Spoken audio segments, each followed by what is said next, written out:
Alright, the Lakers are back in the gym for training camp.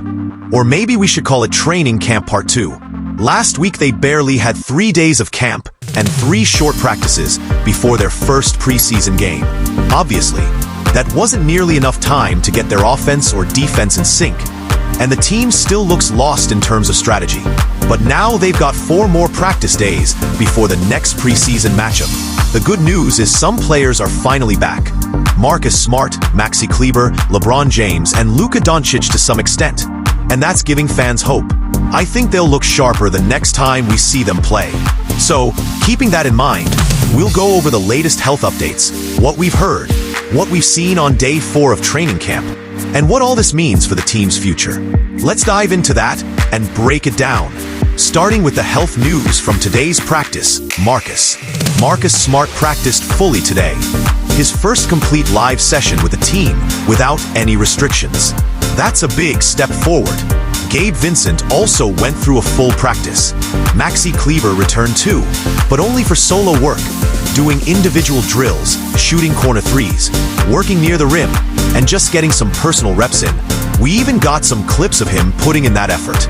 LeBron James was back on the court as well, though briefly, taking part in what JJ Redick jokingly called a modified practice. Basically load management for both him and Luka Doncic. Reports suggest LeBron probably won't play in the preseason, something the Lakers haven't officially confirmed but have been quietly implying. Honestly, I believe it. Whether it's really a glut nerve irritation, or just the team protecting him and avoiding extra wear and tear before the real games start, it makes sense they're being careful with LeBron. He's 40, about to turn 41, and entering his 23rd season.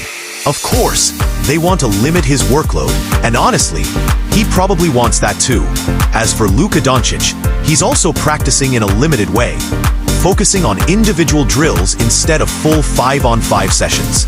He's on load management after playing in the Eurobasket tournament and putting in serious work on both his game and his body, going through a real physical transformation. So yeah, it's not surprising and probably smart that they're easing him in.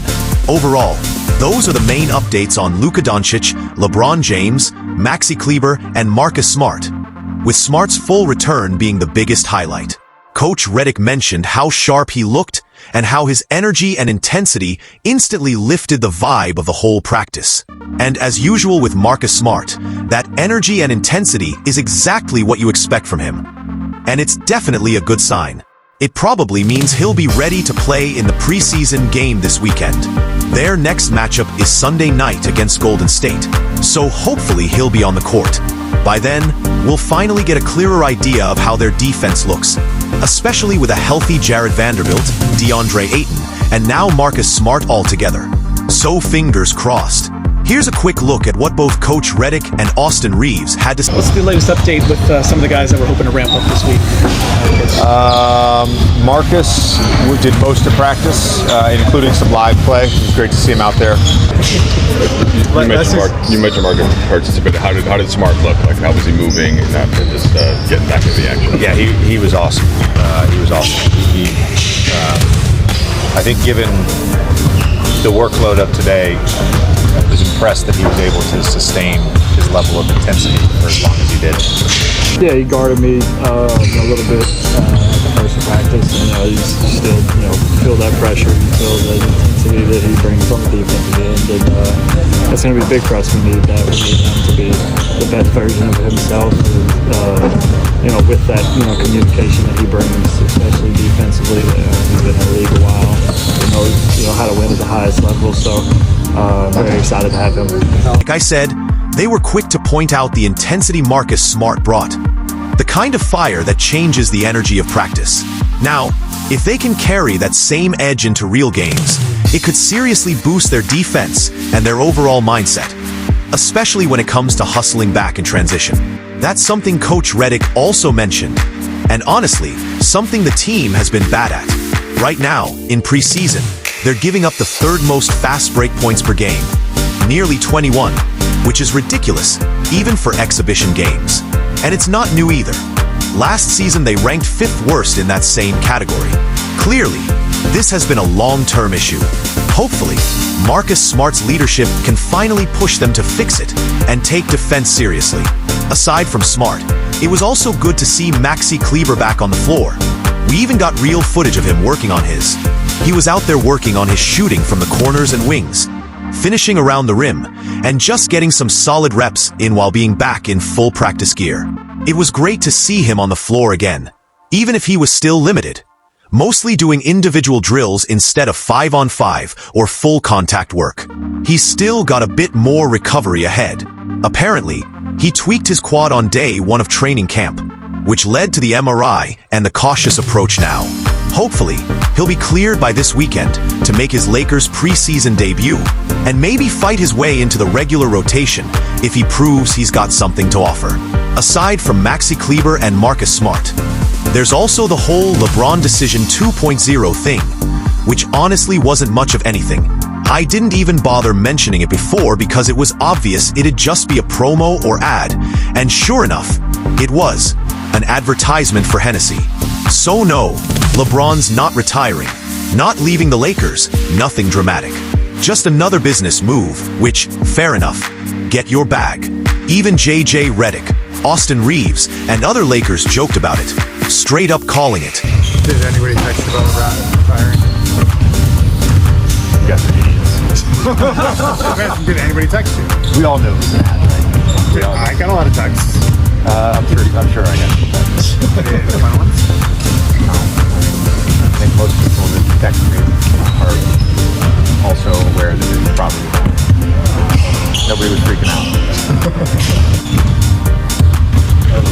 Just got a couple calls. It's like, what is this? Nah. She's pretty online. She is very online.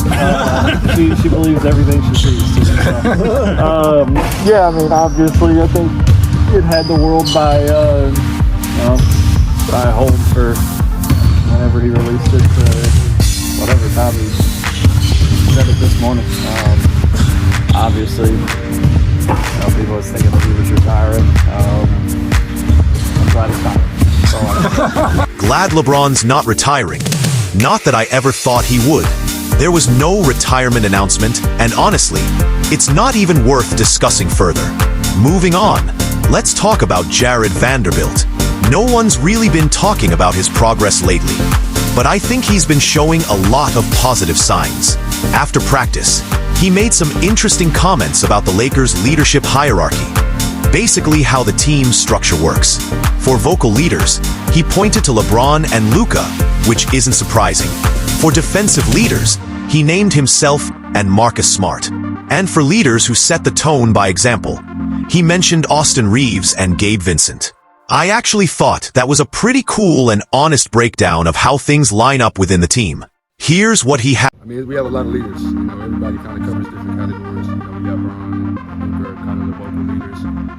Me and Marcus as far as defense, and some guys feel like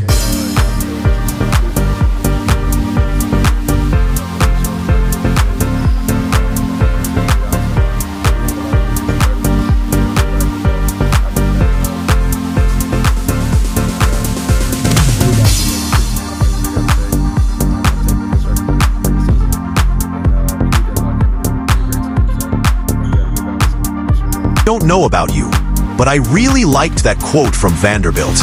We always talk about Luka and LeBron as the top guys, the faces of the team in both talent and leadership, and that's fair.